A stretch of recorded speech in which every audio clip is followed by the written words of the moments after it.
मुझे बताते हुए बड़ी खुशी हो रही है कि सदर्न रेंज ने, जिसमें साउथ और साउथ ईस्ट जिला शामिल है, इन्होंने ऑपरेशन आघात, जिसका मुख्य उद्देश्य है ऑर्गेनाइज क्राइम, खासकर bootlegger, habitual offender, drug peddler के खिलाफ कानूनी कार्रवाई करना था। उसके अंतर्गत पिछले 24 घंटे में करीब 2800 से ज़्यादा लोगों को हमने राउंड अप किया था, एग्जामिन किया था। 600 से ज़्यादा लोगों को अलग अलग धाराओं में गिरफ्तार किया गया, चाहे वो एनडीपीएस की धाराएं हों, आर्म्स एक्ट की हों, एक्साइज की धाराएं हों, और 850 से ज़्यादा लोगों को हमने प्रिवेंटिव धाराओं के अगेंस्ट कानूनी कार्रवाई की गई है। हमें सबसे बड़ी सफलता बीसी हैबिचुअल ऑफेंडर है उनके खिलाफ मिली है। 155 हैबिचुअल ऑफेंडर या बीसी उनके खिलाफ हमने कानूनी कार्रवाई की है। उनको अलग अलग धाराओं के अंदर हिरासत में लिया गया है। आर्म्स एक्ट के अंदर हमने 24 कंट्रीमेड पिस्टल्स और 44 हमने नाइफ्स रिकवर किए गए हैं। साथ ही साथ 30 लाइव राउंड भी हमें उनसे मिले हैं। करीब 22,000 से ज़्यादा शराब के क्वार्टर्स हमने इलीगल क्वार्टर्स पकड़े हैं। 60 से ज़्यादा बूटलेगर इस दौरान गिरफ्तार हुए हैं।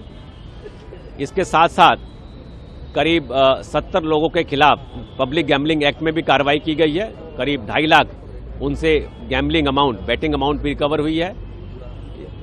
इसके साथ साथ ड्रिंकिंग इन पब्लिक प्लेस, जो पब्लिक प्लेस में शराब पीते हैं उनके खिलाफ अभियान चलाया गया था। 350 से ज़्यादा लोगों को ड्रिंकिंग इन पब्लिक प्लेस के अंतर्गत कानूनी कार्रवाई की गई। मकसद ये था कि लोगों में सुरक्षा का भावना व्याप्त हो और क्रिमिनल एलिमेंट जो हैं, खासकर हैबिचुअल ऑफेंडर, प्रॉपर्टी ऑफेंडर, उनमें भय हो कि पुलिस चार चौबंद है, उनके पीछे लगी है, उनकी जानकारी उनके पास है। अगर कोई वो गैरकानूनी हरकत करेंगे तो वो सलाखों के पीछे होंगे। करीब हमने 300 से ज़्यादा मोबाइल इस पूरी छापेमारी में भी रिकवर किए गए हैं। कुछ लॉस मोबाइल थे, कुछ स्टोलन मोबाइल थे, जिनको हम आगामी 30 तारीख को उनको हैंडओवर करेंगे।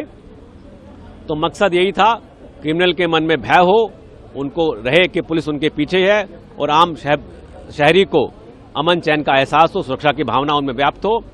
और नए साल पर मैं आपके माध्यम से संदेश देना चाहूँगा, सभी लोग नए साल को सेलिब्रेट करें, अच्छे तरीके से करें, बट ड्रंकन ड्राइविंग से बचें, छेड़खानी से बचें, हुड़दंगबाजी से बचें। दिल्ली पुलिस ने नए साल पर सुरक्षा के व्यापक इंतजाम किए हैं। अलग अलग इलाकों में, अलग अलग रोड पर ट्रैफिक के साथ मिलकर एंटी ड्रंकन ड्राइविंग अभियान चलाया जाएगा। जो भी शराब पी के गाड़ी चलाएगा उसके खिलाफ कानूनी कार्रवाई की जाएगी। नए साल को खराब होने से बचाएं, कानून के दायरे में रहकर ही सेलिब्रेट करें। सर, 24 घंटे में कितने दिल्ली पुलिस के स्टाफ लगे और कौन कौन सी टीम लगी? इस पूरे अभियान में सदर्न रेंज में 1000 से ज्यादा पुलिस कर्मचारी शामिल थे। हर थाना क्षेत्र, करीब 30 थाना क्षेत्र के कर्मचारी और स्पेशल स्टाफ के लोग भी इस पूरे अभियान में शामिल थे और पूरे सुनियोजित तरीके से अभियान चलाया गया था। सर, जिस तरीके से गाड़ी है, 2 व्हीलर है, कितने जमे होंगे? हमने लावारिस व्हीकल, करीब 250 से ज़्यादा लावारिस व्हीकल भी इस दौरान पकड़े हैं। इसके अलावा हमने प्रॉपर्टी ऑफेंडर पर भी कार्रवाई की। 11 से ज़्यादा ऑटो लिफ्टर अरेस्ट हुए हैं, उनसे 11 गाड़ियां हमें मिली हैं। कुछ हमने पीओ भी पकड़े हैं। इसके साथ साथ रोबर बगलर भी इस कार्रवाई के अंदर पकड़े गए हैं।